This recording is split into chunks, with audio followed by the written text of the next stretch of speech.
Okay, let's dive right into this. Welcome to another explainer where we take a step back, look at complex, everyday situations, and just completely break them down to see what makes them tick. Today, oh man, today we're looking at a story that basically set the internet on fire recently. But, we're not going to get bogged down in the social media comment section drama. No. Instead, we're doing something a little different.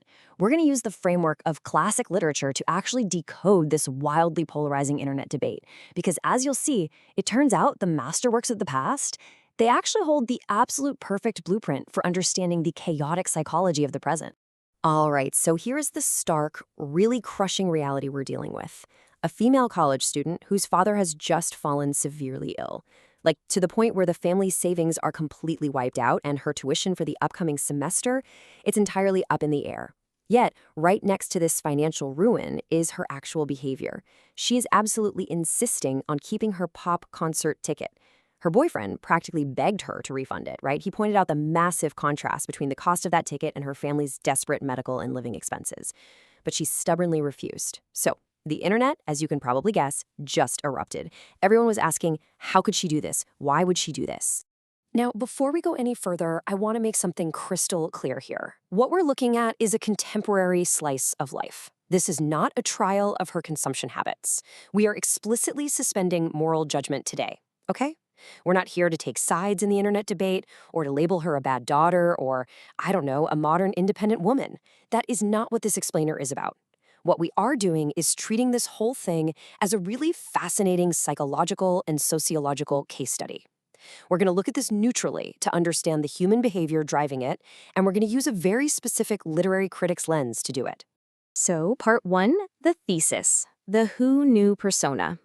To really grasp her refusal, we need to look at this through the lens of a classic character from modern Chinese literature, specifically Lao She's masterpiece, Rickshaw Boy. We're talking about Hu Niu, or Tiger Girl. If you know her, you know she's fiercely logical, highly aggressive, and deeply self-interested. And this brilliantly illustrates what that Hu Niu logic looks like in real life. Look at how she justifies keeping the ticket. First, she argues she earned the ticket money herself, basically establishing clear property rights. Second, the venue is local, so the marginal cost is practically zero, right? No flights, no hotels to worry about. And third, it's classic loss aversion. It would just be such a pity to miss out now.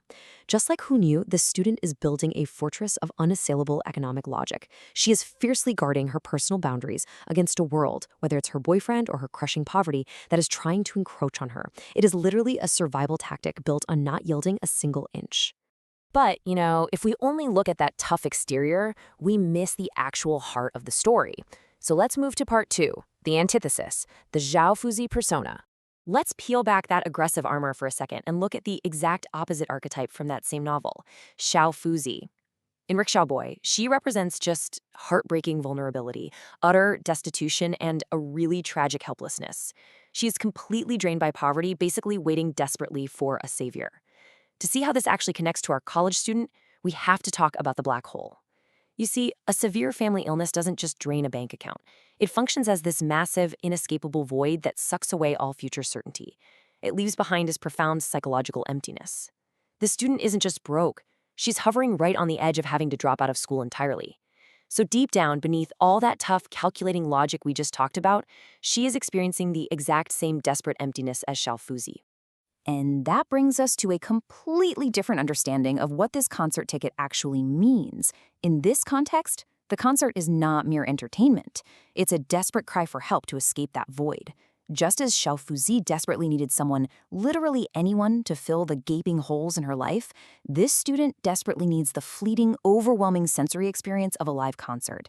Think about it. She needs the loud music, the blinding lights, the massive crowds. She needs all of it as a temporary glowing shield against the silent, bleak reality of her father's hospital room and her collapsing future. It's kind of the one and only piece of pampering she can steal back from a completely dismal reality.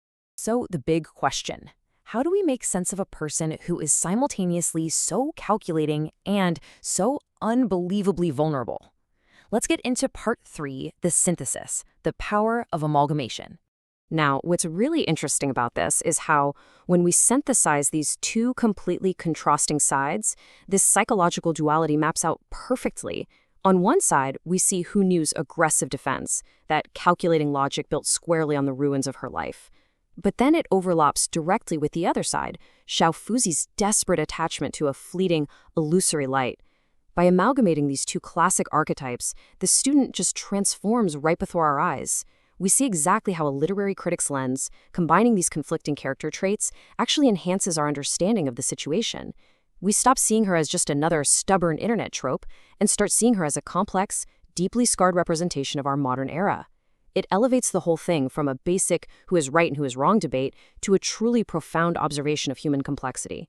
And honestly, the source material we analyze today distills this entire phenomenon into one incredibly powerful metaphor. It reads, a metaphor about how, in times of extreme scarcity, a person tries to eat the last piece of candy to confirm they are still alive.